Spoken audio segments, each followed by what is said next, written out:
viendo, de estar viendo aquel Dios todopoderoso aquí en la tierra, en un cuerpo físico, platicando con el ser humano, abrazándolos, tocándolos, etcétera, sanándolos, libertándolos, gloria a Dios.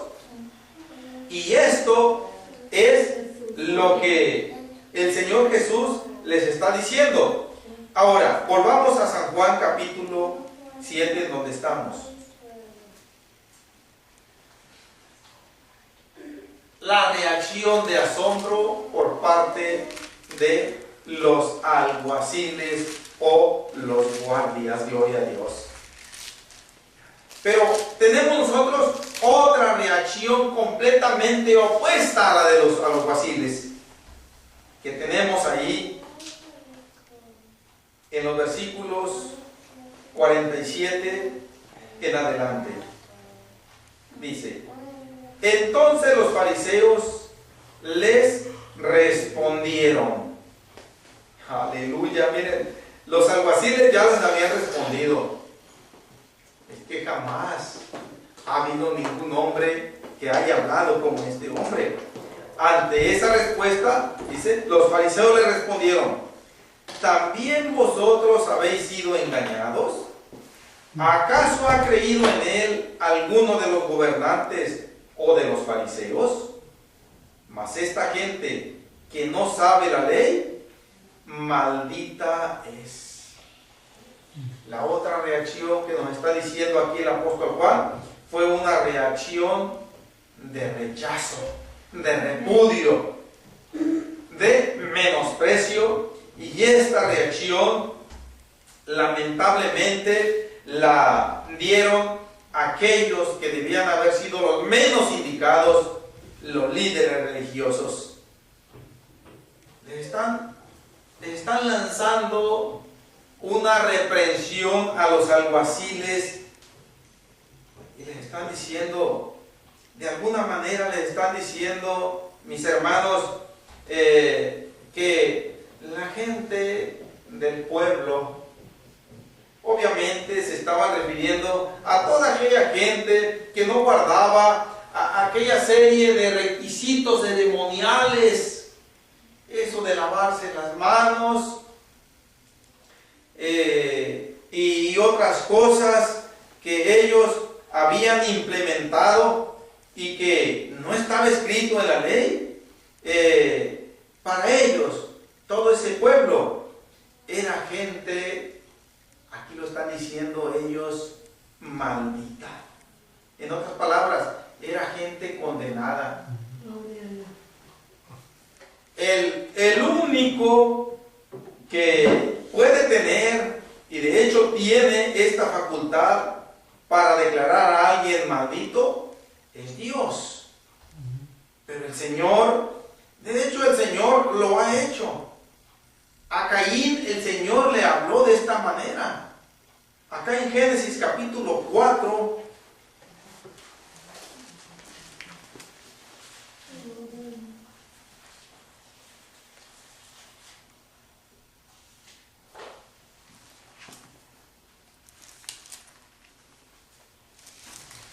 el Señor le dice, Génesis 4:11,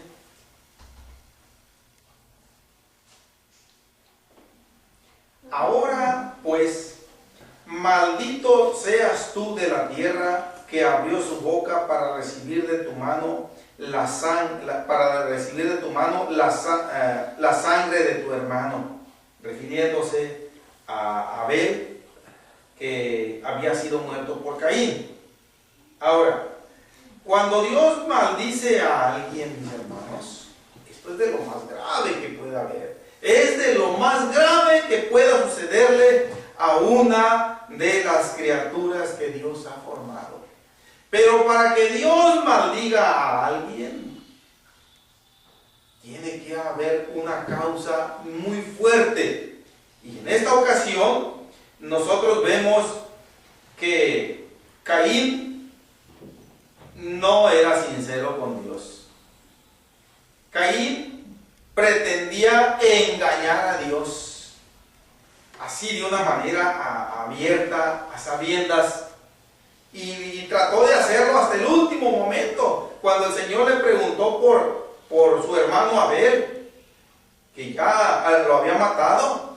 Él todavía quiso tratar de engañar al Señor, y fue cuando el Señor lo maldice.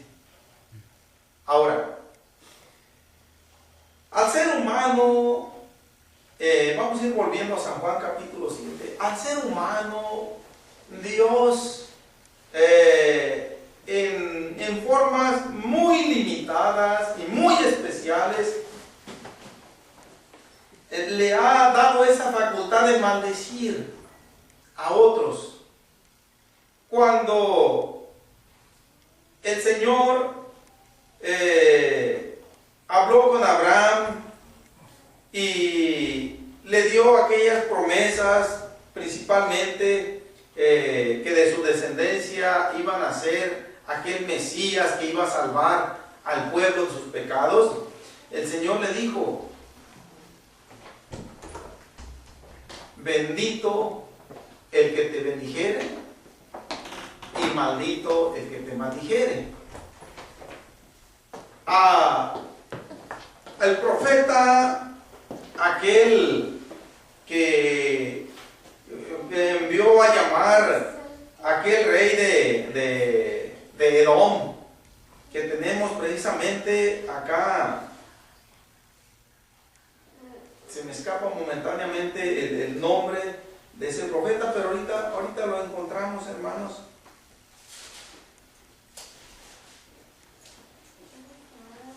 Balaam, el profeta Balaam,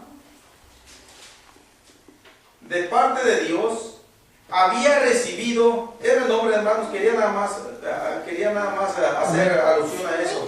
Amén. De parte de Dios había recibido la facultad de maldecir y de bendecir. Y aquel rey Balac sabía que a quien Balaam bendijere iba a ser bendito, y a quien Balac maldijere iba a ser maldito. Recordemos cuando en aquella ocasión que el profeta Samuel iba subiendo hacia Betel y que le salieron aquel grupo de jóvenes que se burlaban de él por el camino y le decían: sube calvo, sube calvo. ¿Fue Eliseo, no? ¿Quién dijo? Samuel. Sí, amén, perdón, hermano, fue el profeta Eliseo. Entonces, el profeta Eliseo los maldijo a esos jóvenes en el nombre de Jehová. Obviamente que también recibió esa facultad, hermanos, pero de una manera tajante. Después de la venida del Señor Jesucristo, esto ha quedado totalmente prohibido para el ser humano. No importa quién sea, ha quedado completamente prohibido que alguien maldiga a su prójimo.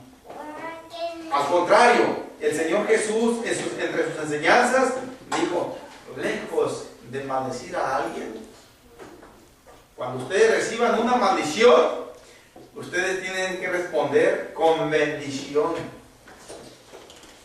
Y no propiamente responder con una expresión que diga: que Dios te bendiga. Cuando a uno lo insultan, lo ofenden, no quiere decir precisamente que decir que Dios te bendiga. Más que nada, lo que el Señor Jesús quiere ver es la reacción del corazón ante la ofensa. No tanto la reacción en palabras, mis hermanos, porque muchas veces las palabras no concuerdan con el sentir del interior. El Señor lo que quiere ver es una reacción realmente de misericordia como respuesta, gloria a Dios. Entonces, pero aquí vemos que los fariseos y los principales sacerdotes están diciéndole a a sus alguaciles. Le están diciendo, toda esa gente común y corriente es una gente que está perdida.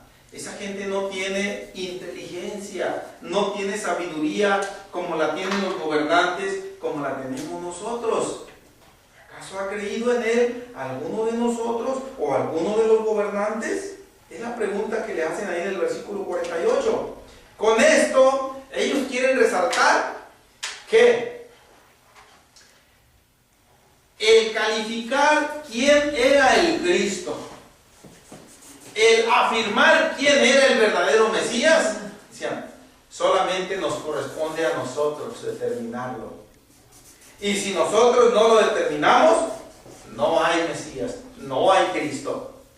Y todo aquel que crea lo contrario, está diciendo, es gente maldita, es gente condenada, es gente que no tiene entendimiento. Y por lo tanto, de acuerdo a la historia, la cúpula religiosa miraba a toda la población por encima del hombro, la miraba con menosprecio, la miraba como diciéndole, esta es una gentuza, como decía un comediante por allá, recuerdo, chusma, chusma. De alguna manera expresaban palabras menospreciativas a la gente, y aquí lo están diciendo en su máxima expresión y gravedad, es gente maldita. Cuando dicen, mas esta gente que no sabe la ley, dice, ellos son los que se están dejando engañar por esas palabras. Y le están diciendo los fariseos a sus alguaciles, ustedes se están bajando a ese mismo nivel. Ahora, no se nos dice más entre esta comunicación, no se nos dice si los alguaciles le respondieron algo, no se les dice si los fariseos siguieron todavía con esto. Lo cierto es que aquí termina. El apóstol Juan en estos 3 versículos 47, 48 y 49 nos está diciendo, después de la reacción de asombro, de admiración de los alguaciles, tuvimos la reacción de menosprecio de los principales sacerdotes y de los fariseos. Pero tenemos otra reacción más aquí en el contexto. Tenemos una reacción de timidez. Una reacción, mis hermanos, que fue demasiado tibia, y fue la reacción de Nicodemo que estaba ahí. Leámoslo del versículo 50 en adelante. Les dijo Nicodemo, el que vino a él de noche, el cual era uno de ellos, o sea, un fariseo. ¿Juzga acaso nuestra ley a un hombre si primero no le oye y sabe lo que ha hecho? Respondieron y le dijeron, ¿eres tú también Galileo? Escudriña y ve que de Galilea nunca se ha levantado profeta. Nicodemo, nosotros ya hemos leído en el capítulo 3, versículo 1 en adelante de este mismo evangelio, vino al Señor Jesús de noche. Aquí lo recarga Juan, el que vino a él de noche.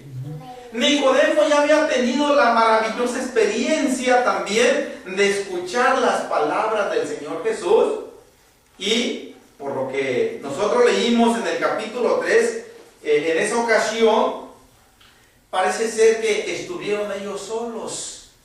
Nicodemo escuchó personalmente hablar al Señor Jesús y sabía bien lo que era escuchar al Señor Jesús. Puedo decirlo, Nicodemo entendió bien la reacción de los alguaciles, porque yo sentí lo mismo. No pudieron haber tenido otra reacción. Ahora, cuando los fariseos y los principales sacerdotes están menospreciando a los seguidores del Señor Jesús, pero a la vez están menospreciando al mismo Señor Jesucristo. Nicodemo sintió algo dentro de él, como ganas de salir y defender al Señor Jesús a las claras, así. Pero vemos que lo hizo con demasiada timidez. ¿Juzga acaso nuestra ley a un hombre si primero no le oye y sabe lo que ha hecho? Se limita a citar una porción del Viejo Testamento. Se limita a citar una porción de la ley que establecía que la persona que fuera acusada y condenada por cualquier causa, primeramente tenía que oírsele a él.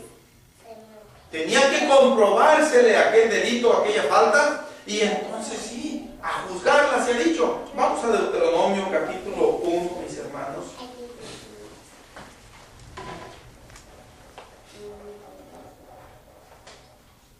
Y ahorita regresamos otra vez a San Juan. Deuteronomio capítulo 1.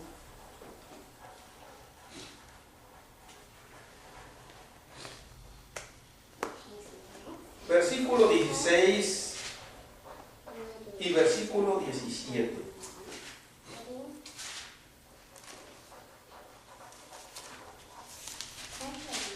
Dice: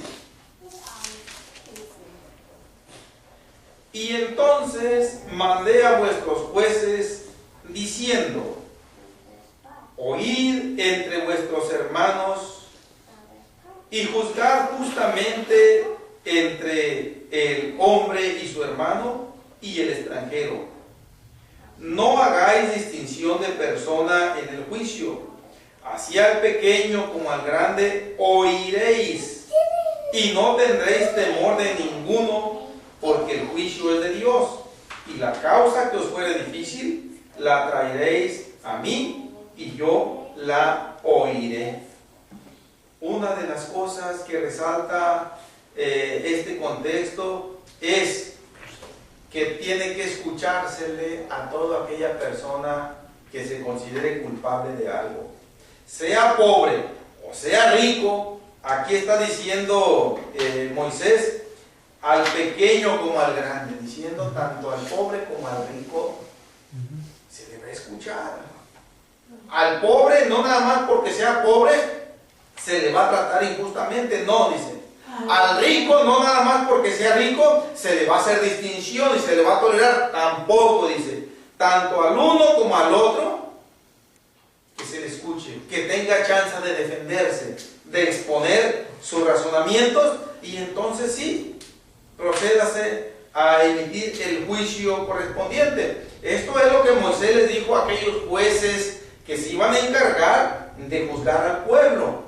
Y va a haber casos muy difíciles en donde los jueces iban a decir: no, pues nosotros no lo podemos resolver. Dicen: échenmelo para mí ese caso, yo lo voy a resolver. Gloria a Dios. Ok, volvemos a San Juan. Esto es precisamente lo que hizo Nicodemo. Les recuerda nuestra ley, que nosotros tanto nos apegamos a ella, nos dice que no debemos, dice, juzgar a ningún hombre, y aquí va incluida la mujer, si primero no le oye y sabe bien lo que ha hecho. Lo que le está diciendo aquí es lo siguiente: ustedes no han escuchado a Jesús. Ustedes no saben exactamente si está bien o está mal. Y de alguna manera Nicodemo, mis hermanos, aquí mostró una timidez extrema que a nosotros nos lanza un mensaje, mis hermanos, también. ¿De qué manera?